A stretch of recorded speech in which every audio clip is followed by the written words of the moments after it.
Il y aurait presque de quoi rougir. Les rayons solaires l'ont compris, qui illuminent la petite vallée de Kaysersberg depuis des milliers d'années. Il y avait déjà un terroir béni des dieux, il y a maintenant une reconnaissance du sacro-saint guide Michelin. 4 étoiles en tout. Le Chambard, en plein centre de Kaysersberg, conserve ses 2 étoiles obtenues il y a 3 ans.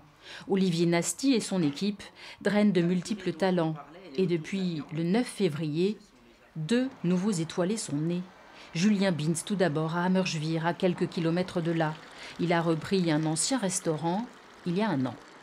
J'ai travaillé que dans des maisons qui étaient étoilées, voire doublement ou triplement étoilées même. Et évidemment, quand on vit dans ce milieu durant toute sa vie professionnelle, à un moment donné, on souhaite avoir ses étoiles à soi également. À 44 ans, Julien Binz collectionne les récompenses. Il avait déjà obtenu une étoile au rendez-vous de chasse à Colmar en 2012.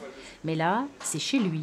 Une étoile glanée avec sa compagne, qui s'est occupée entre autres de l'aménagement du restaurant. D'autres guides aussi l'ont déjà distingué, notamment le Gomillot, il a déjà eu 5 prix. Donc en fait, il est un petit peu repéré par les guides et puis il est très sérieux dans ce qu'il fait. Dans la salle, dominée par une fresque de Fragonard, les papilles s'agitent autour de ce que fait découvrir le chef. J'affectionne particulièrement travailler tous les produits autour du foie gras, des recettes que j'aime vraiment beaucoup, les poissons surtout, les crustacés, langoustines, homards, les choses comme ça. Le caviar aussi, un produit que je trouve très intéressant, qu'on peut marier avec énormément de choses, avec des saveurs très typiques. Ancien de chez Marc et Berlin à l'Auberge de Lille et Antoine Westermann au Bureuizel, Julien continuera de créer des plaisirs chocolatés. À quelques kilomètres de là, sur la route de la Poutroie, un ancien bar PMU, racheté il y a 2 ans, abrite une autre étoile de la vallée. Jérôme Yeglet, 38 ans, revenu dans son village. Il y a tout, il y a le vignoble, il y a la montagne, il y a les champs, il y a moi, toutes les cueillettes que je fais 2 heures de cueillette par jour en saison, dès que le printemps commence.